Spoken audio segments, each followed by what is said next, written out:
Manga has American roots, and American comic books use Japanese techniques. Modern manga synthesis is another vital chapter in the centuries long cultural exchange between America and Japan. To fully understand this, we gotta go all the way back to the 1800s, when Japanese art flourished under the Tokugawa shogunate. When America tore up Japan's isolationist trade policies by force in 1853 and took with them woodblock prints and paintings produced by Japanese artists. This art had a unique aesthetic the symmetry-obsessed Europeans could never imagine. Japanese art was brave and did not hesitate to exaggerate proportions and sacrifice precision to capture the essence of the image. It was like the image was telling you a complete story by sacrificing unnecessary detail. These prints were so good at storytelling that the Europeans studied them for years, and they adopted these Japanese techniques in their own art. Vincent van Gogh, Helen Hyde, and many prominent cartoonists were inspired by these Japanese woodblock paintings. There are several scrolls and block prints from the 12th and 13th centuries that depict creatures and movements, and these scrolls can be considered proto-manga. Block prints depicted scenes of daily life and landscapes. They were like manga panels. This Japanese influence on European art gave artists license to experiment with weird proportions and use unrealistic colors to increase immersion. The same influence transferred to comic artists too. These Japanese techniques were part of standard graphic design now. From 1902, the Japanese newspaper, Jiji Shimpo, published the first paper-based manga, directly inspired by American comics. This was when the term manga became popular. Manga was now seen as a viable storytelling medium.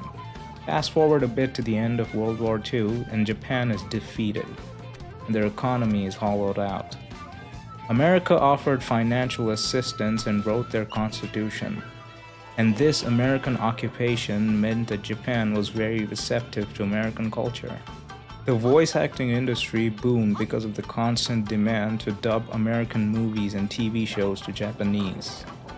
In all this cultural chaos, Osamu Tezuka, a legendary mangaka, was awakening his talents. He was deeply inspired by the Disney films and published his first manga, Diary of Ma-chan, in 1946. Tezuka's art style had elements from the Disney movies. It was cartoony, expressive, and set the stage for what Japanese manga and anime art should be.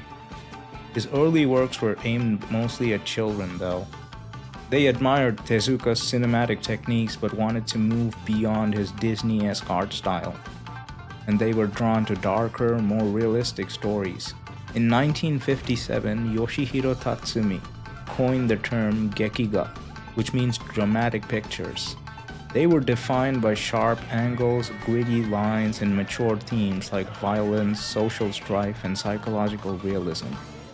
These stories often found their first audience not in mainstream magazines but in the rental manga market.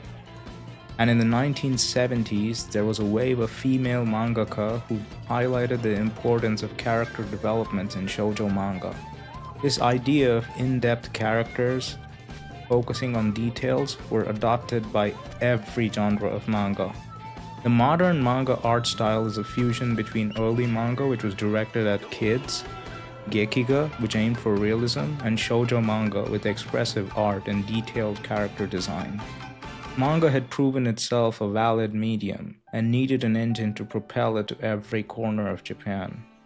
That engine was the weekly Shonen Jump, launched in 1968. Shonen Jump did not just publish manga, it also created a hyper-competitive environment, since so many stories were competing for limited space in the magazine. This competition improved the quality of the story, action sequences, and gave rise to the big three, One Piece, Naruto, and Bleach, which speedran the entire American comic industry by 2024.